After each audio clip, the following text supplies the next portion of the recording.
Hi, I'm Lisa Chastain, and welcome to the Real Money Podcast. Some of the most successful women in the world hate talking about money, and that's exactly why we're here.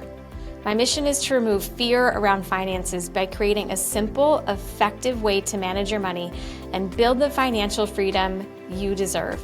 As a keynote speaker, best-selling author, and passionate coach, I will be sharing my insights on overcoming money challenges, coaching women live on air, and interviewing some of the most accomplished women to learn from their experiences. So, say goodbye to fear, say goodbye to budgeting woes, and welcome to Real Money.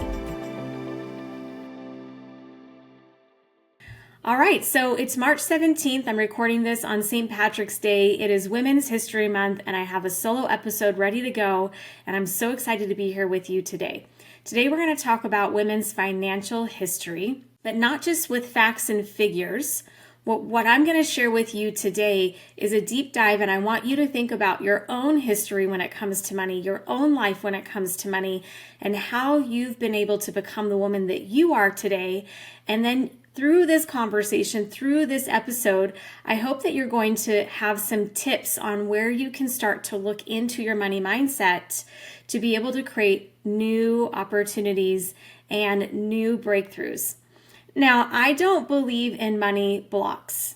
The word block is used a lot in the money world.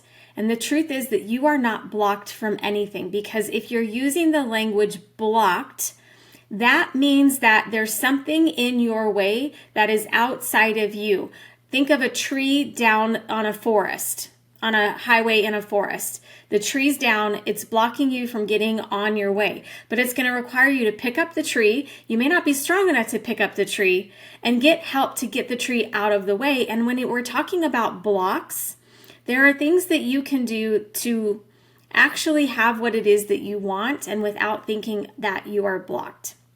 The other way that we think about it, the other way I'd like for you to think about it actually is that you are not blocked, meaning there is not some physical something in your way.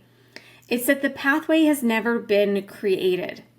If you can think of your financial life from the perspective that you're not blocked, there's nothing in your way outside of you, then you have the power within you to create new channels, new pathways, neural pathways to create the life that you want, to have the money, the relationship with money that you want. So I'm going to shift this conversation from being blocked as if there's nothing you can do about it to what do you have to do to create new pathways. But first you have to know where you came from. Okay, so today I'm digging into women's history when it comes to money, primarily in the United States. And then we're going to talk about mindset, how it's become the mindset that you have, what you can do to break through it. And if you're watching me on YouTube, you're going to see me back and forth from the information. I'm not the most data detailed person, so I didn't memorize all this stuff. So I'm reading a lot that's going on that I'm going to be sharing for you. So think of this episode on YouTube as like a behind the scenes. For those of you that are listening, I'm so grateful that you're here, and let's dig in. So we're here to talk about and take a journey through time when it comes to mindset, women's money mindset.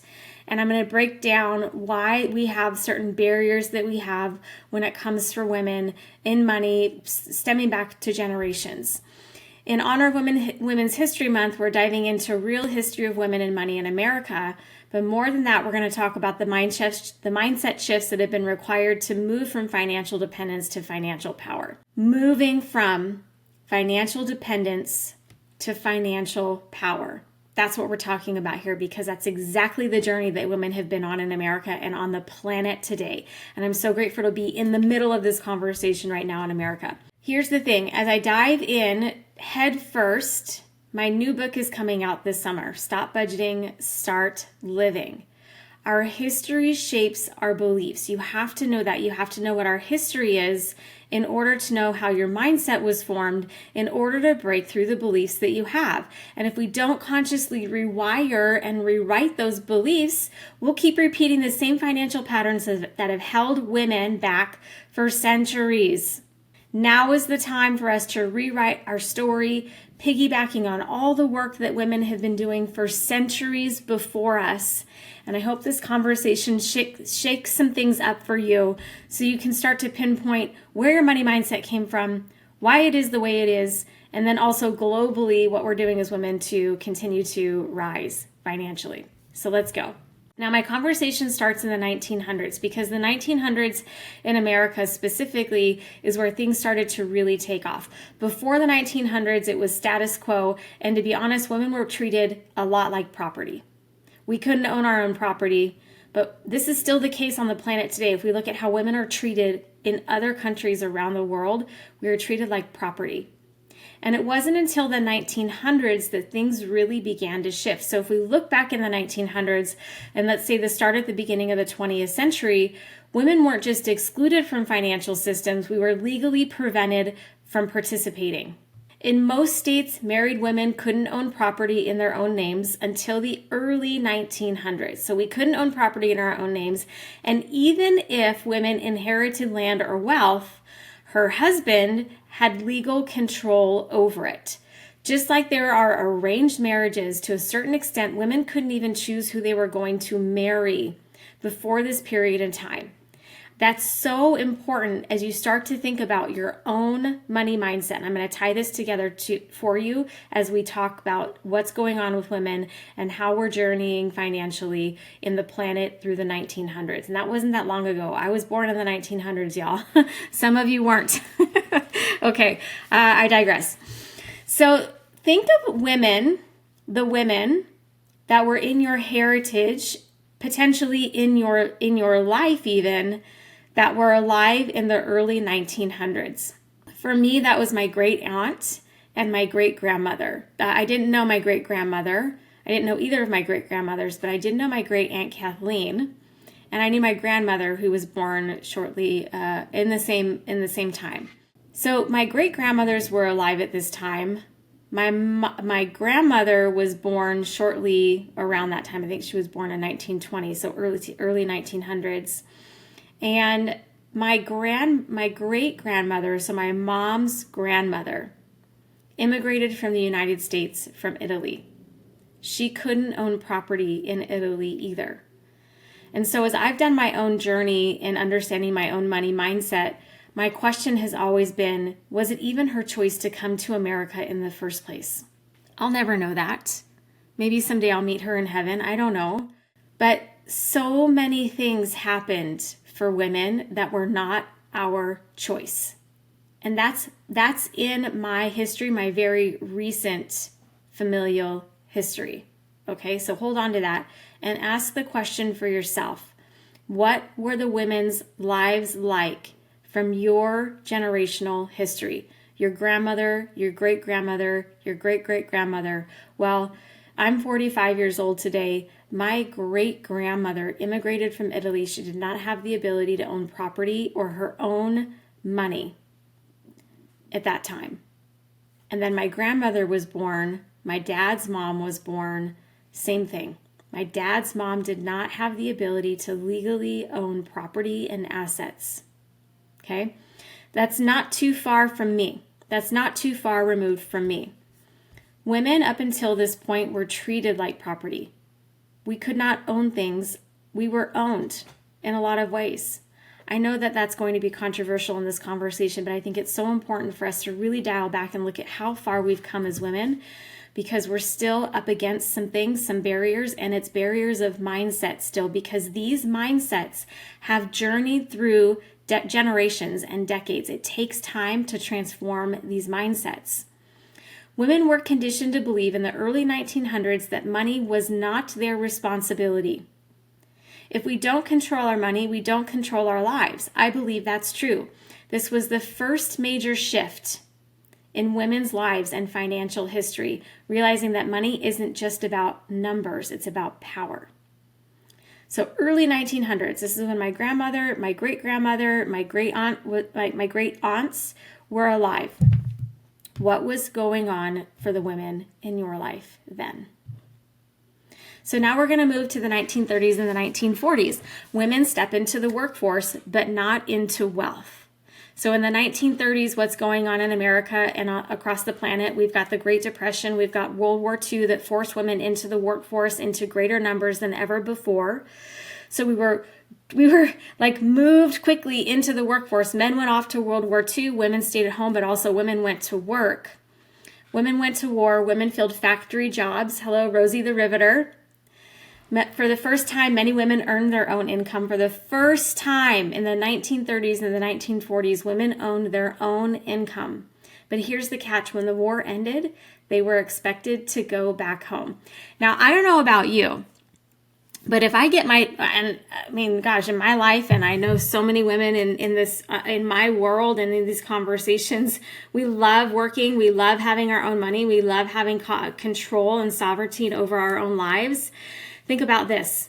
You're a woman in the 1930s and the 1940s. Now, this is my grandmother's era, my mom's mom, my dad's mom's era. My great-grandmother's still alive at this point, and they're allowed to go to work.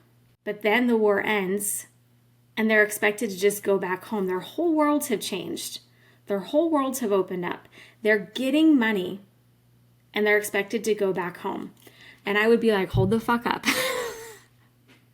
Hold the fuck up. No, I like this. I like this. Now, mindset-wise, this is a huge shift for women in the United States because we go from not even being able to own property or own anything to working and having paychecks come to us. But here's the mindset barrier. Women could work, but they weren't supposed to want careers. We weren't supposed to want careers. We were still expected to rely on the man for financial security. Who in your life do you know today that's still in that conversation? Where did it come from? Where did it come from? If you're a boomer today, a female boomer, this is the mindset you were born into. And it would make sense then, there's so much judgment and shame in the finance industry, but it would make sense then that if this is the mindset you were born into, then you're in your 60s, 70s, and 80s today, still relying on a man for financial security because this is the mindset that you were born into. So rather than us making each other wrong for the mindset that we have to realize, and I got into a conversation with the woman at the Women's Wealth Symposium last week, who is a boomer, who was like, well, women's mindset's so different. Yes, and not that different because it's generational. It's generational. So the other thing that needs to happen is the world showed women, mindset shift, right? The world showed women that they were capable of earning. They showed us for the first time that we were capable of earning.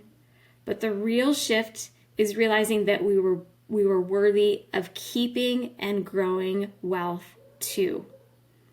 Can you imagine women in the 1930s and 1940s earning paychecks, coming home and realizing for the first time, because this is generational.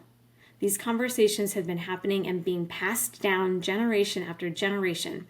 And this isn't every woman, by the way. This is only white women in the 1930s and 40s. Women of color did not have this right, did not have the ability to do this. They were treated like slaves in so many ways still at this time, okay?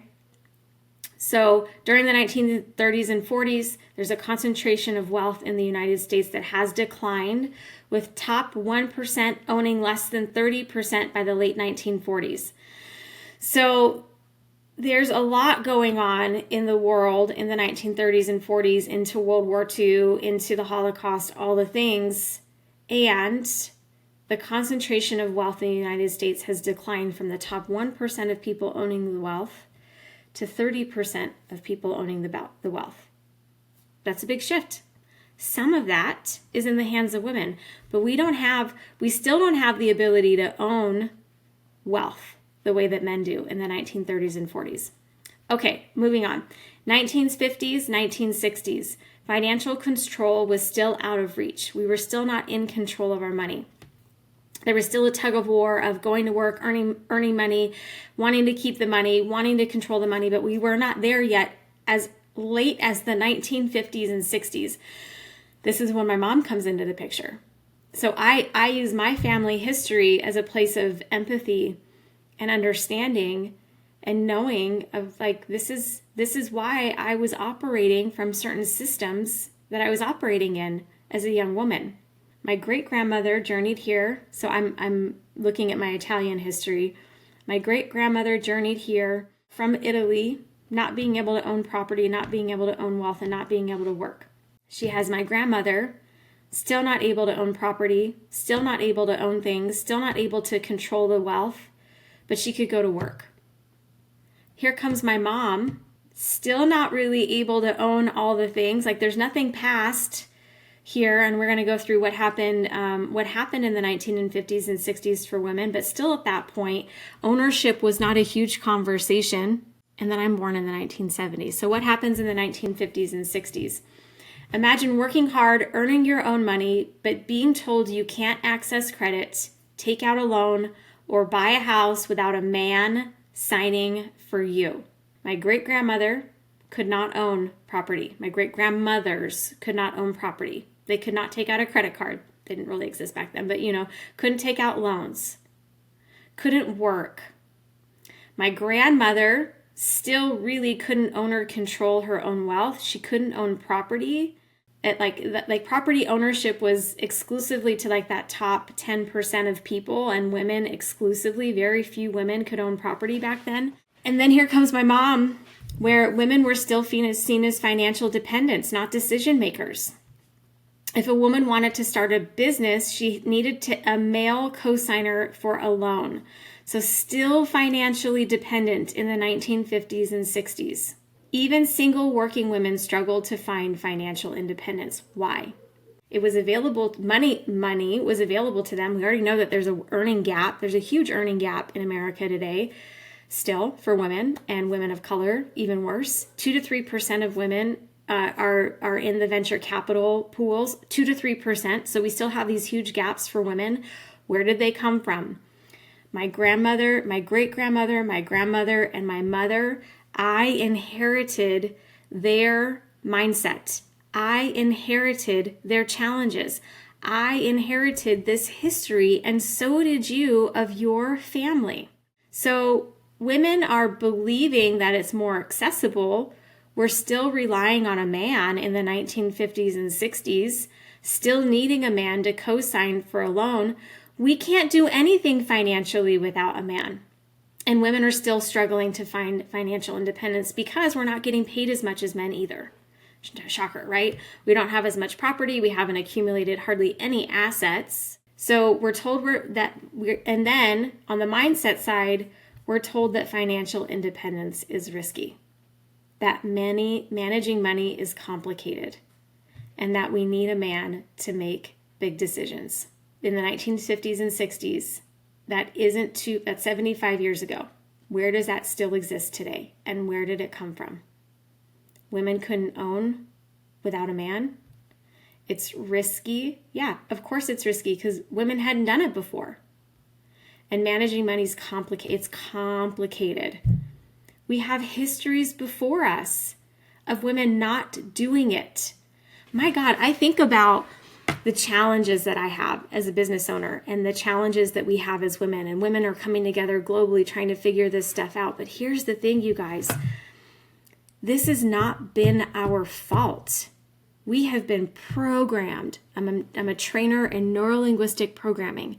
We have been programmed this way for centuries. And then we get a little bit of opportunity that comes our way, and still the mindset exists. And this mindset is not just coming from men. This mindset is coming from women from generations before us who are saying and telling us real time, I can bet you. My mom had these conversations with other women, with her mom, her great-grandmother. Oh, that's risky. Oh, that's complicated. Well, yeah, because if you've never managed your own money before and you wasn't even within your own right to manage money, taking out a $100,000 loan for a house sounds terrifying.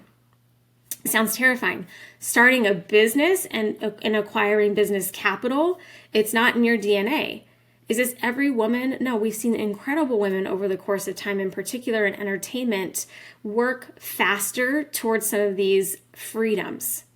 But not everyone had those freedoms. And if you're in the top 1, 2, 3, 4, 5% of women in families like the Rockefellers and the Vanderbilts, maybe it was more accessible to you. But for women, by and large, up until the 1950s, 1960s, and 70s, it wasn't accessible at all.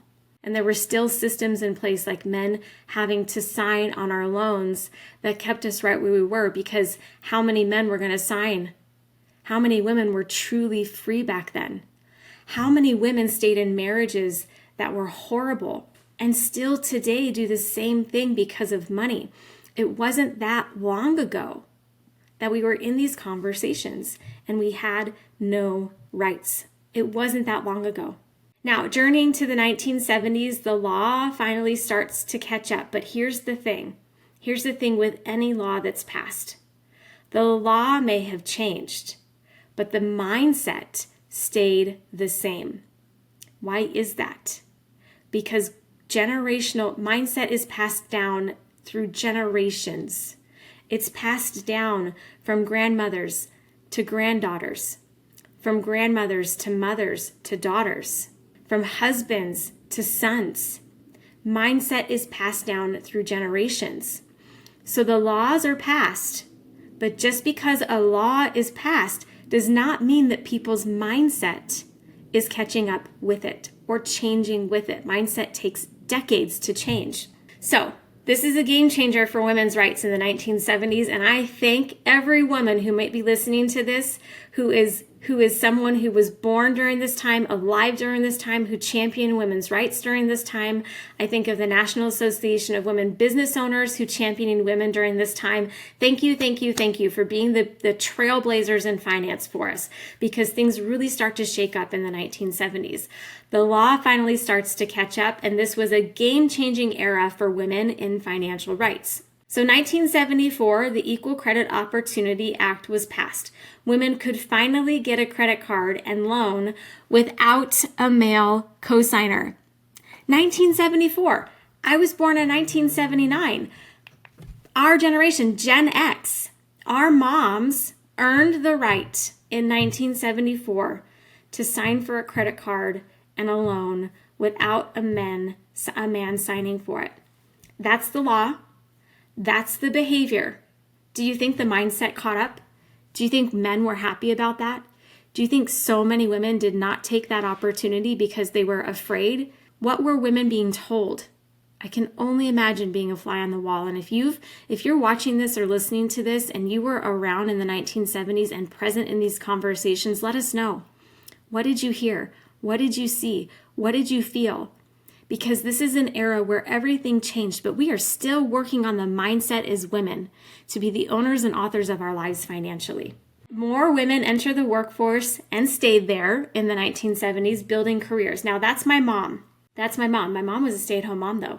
Her mom, my mom's mom, my grandmother, and she was one of the women in World War II who went to work and they were expected to go back to the home.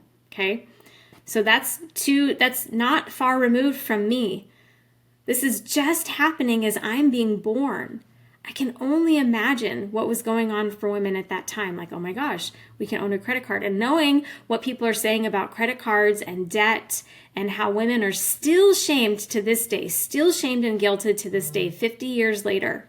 It doesn't surprise me. It doesn't surprise me looking at this history of women. The seeds of financial independence have been planted in the 1970s. Women were not taught to manage money or invest because the financial world still catered to men. Not that long ago. The financial world still catered to men. This is where I get really excited. Here's the shift. Financial education is power.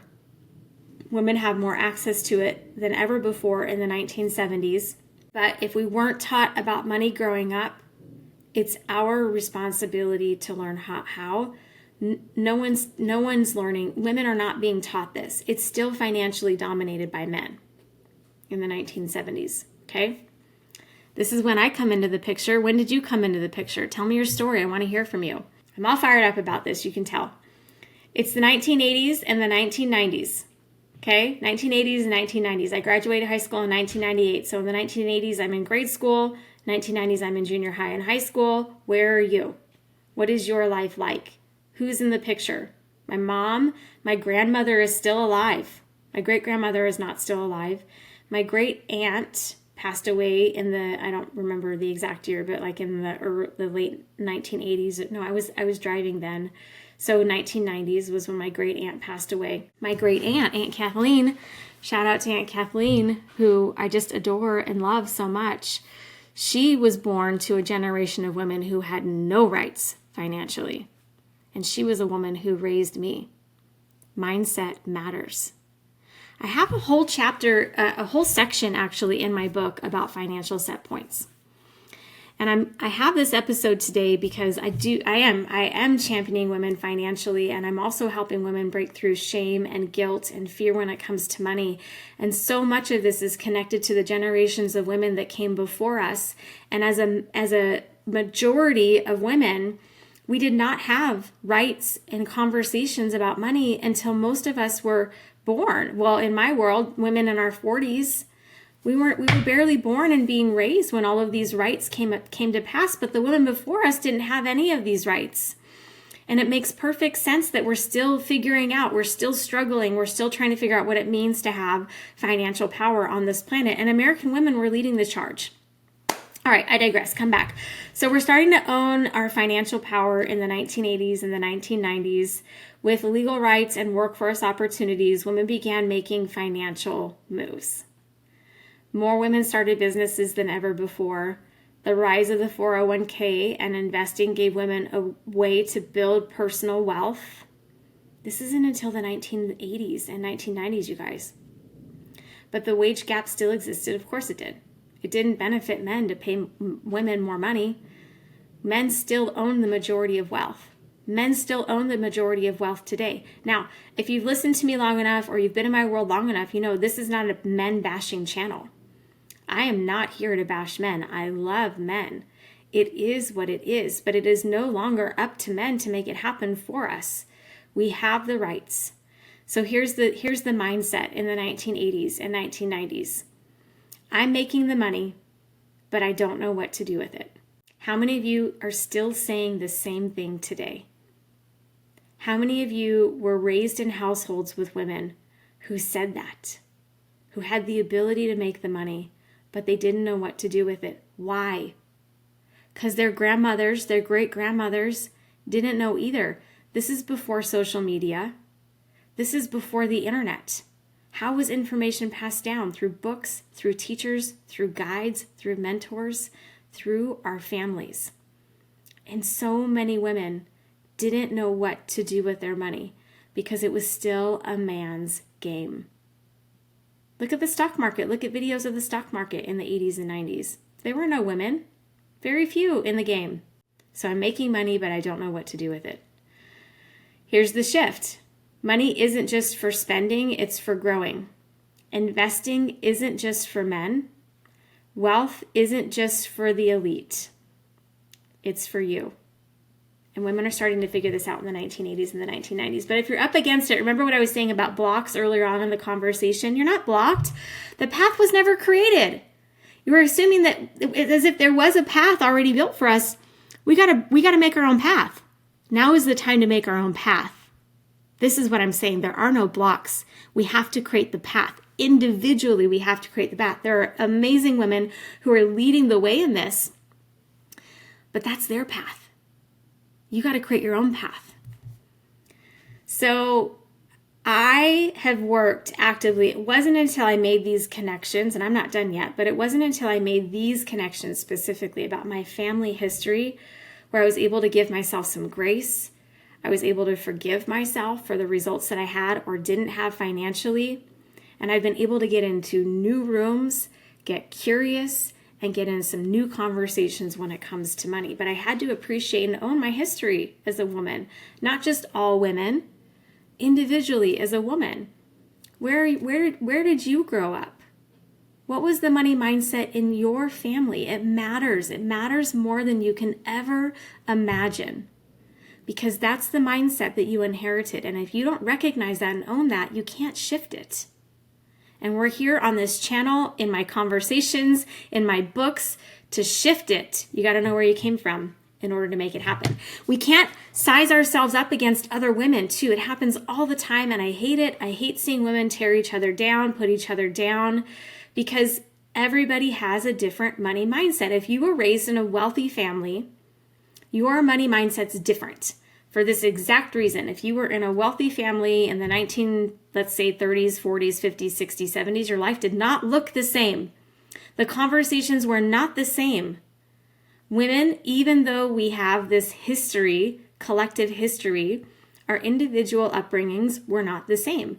So what's the purpose of judging each other? What's the purpose of shaming each other? It wasn't until the 1970s women even got credit cards. So some of us are still struggling to figure out what to do with debt and credit. All right, well, let's figure it out. Shaming and guilting and blaming does not make a cure. And if you're taking advice from a man, just realize, again, I'm not here to bash men. I love you, men. If you are taking advice from a man, there is no way on this planet that he can even attempt to understand what you've been through as a woman.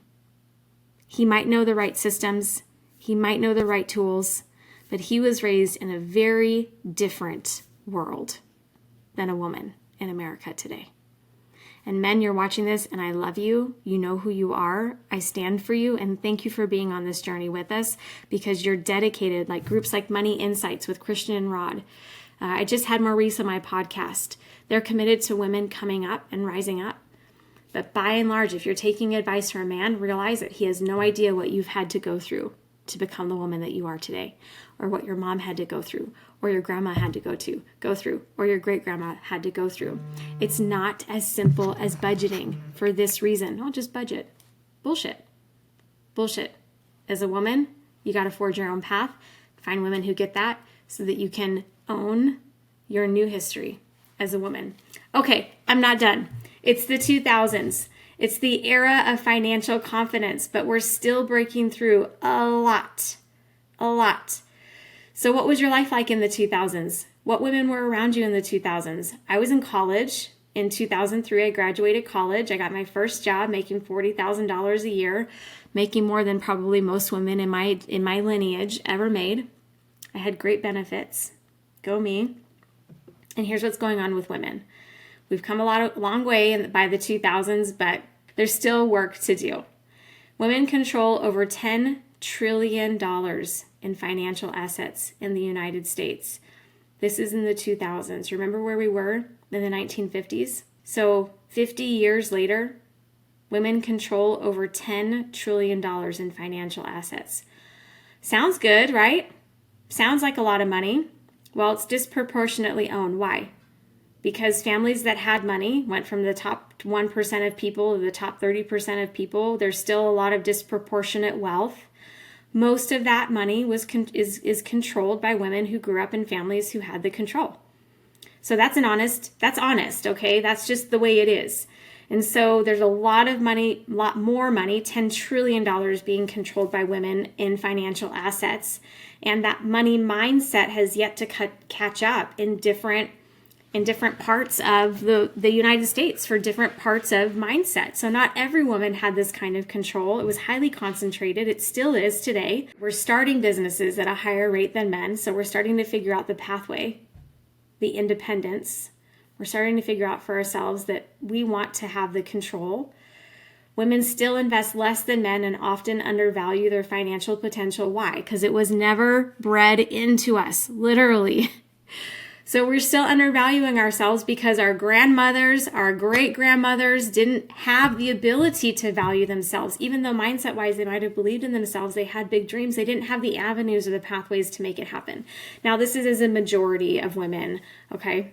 So stick with me on this. Here's the mindset barrier. Here's the mindset that women are still having. We're still feeling financial shame. We're doubting our abilities and hesitating to make big financial moves. Hello? I have these conversations with women every single day.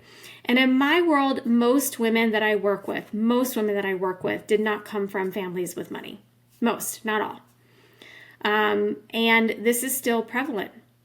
We're feeling financial shame, we're doubting our abilities, and we're hesitating to make financial moves. No shit. Given the history that we have as women, this is still 1 or 2 generations next to us.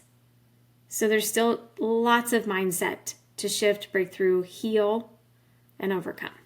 Things that we want to harness, things that we're learning to harness in the early 2000s, the future is now. Things that we're learning as women today, now millennial women who were born in the 2000s, millennial women who are Gen Zers who were born in the 2000s, You were born into a very different financial landscape for women than women who have come before you. We hear these things all the time on social media. I think we have to appreciate that it is such an honor to be a woman today with the freedoms that we have today. And I thank every woman that's come before me. I thank every woman before me who's done the work so that I can become the woman that I am today. Thank you from the bottom of my heart. Because what we learned in the 2000s, and we're still championing and learning today, is that the future is now for women. You have permission to be rich and to be successful and to live in financial abundance. The key isn't just knowledge anymore. I'm over the word empowerment. That had to be the case for so long because the rights came along in the 1970s, all of the rights, but not for all women, remember, just for white women. And then later down the road came for women of color. So there's still a big gap and big journey for us to make together as women. But it can't just be about education anymore. We have these people who come to me and say, Lisa, why isn't this taught in schools? Well, because schools take forever to build curriculum. And we're still learning from curriculums that were designed when women didn't have the power that they did today. So just think about that. Think about that as you're thinking about how do we teach women? Well, no longer, it can't be just about knowledge anymore. It's got to be about our beliefs and the action that we take, which is why my book, I believe, is going to bust this conversation wide open, because when we can look at our mindset and we can heal our mindset and we can shift what we need to shift and be grateful for what we can be grateful for, then we can take new action, not from an old belief system that we've inherited. Woo! That was a lot. That was a lot. So what's your money story? We're in 2025, 25 years out from Y2K. We've got the internet. We've got more information in our fingers now more than ever. Today, women control 30% of the world's wealth. In America, it's closer to 50-50. So fuck yeah, let's do it. But what's next? What's next? And what are the key takeaways from today? First of all, your money story doesn't define you. Stop letting it define you. But if you don't know what it is, you can't heal it. So get to know what your money story is so that you can heal it. And it's no longer the excuse for why you're where you're at in your life. Create a clear picture and vision for what it is that you want in your life today. We can no longer look back at our past for the answers. Because women on the planet today are different. We just are. We are different, and I am so grateful for the women who've come before us to make that so. Your financial beliefs did not start with you. They were passed down from generations of women who were not given financial control. Remember that. Your ancestors, your women did not have the same rights and abilities that you did. And now today we can champion that, but they didn't start with you. So take a look back from a place of understanding. And now let's work toward building new pathways. The barriers that you have are barriers in your mind. The world has opened up financially for women. So the question is, who are you going to be about it? $30 trillion coming to American women disproportionately in this decade. We've got the great transfer coming. We're staring at it in the face. Warren Buffett's 94 years old. And a lot of women are going to inherit a lot of wealth. A lot of women are going to create a lot of wealth. A lot of women are going to create new businesses. We have more female business owners now more than ever. But the statistics don't lie. We still own less wealth. And today is the day to break through it. But if you're feeling challenged and you don't know where to start with your mindset. Look at your ancestral history. What are the things that you need to heal? What is it that you need to know when it comes to money? And let's get on your way. If you believe you're not good with money, it is time to rewrite that story. Whatever it is that you believe about when it comes to money, remember, before the age of 7, there's a lot that's installed into you through programming. If you're around your grandmother and your great-grandmother and your mom all at the same time, you've got generation after generation after generation of money mindset that's being installed into you, programming you to believe who you are as a woman. Go back and look at that.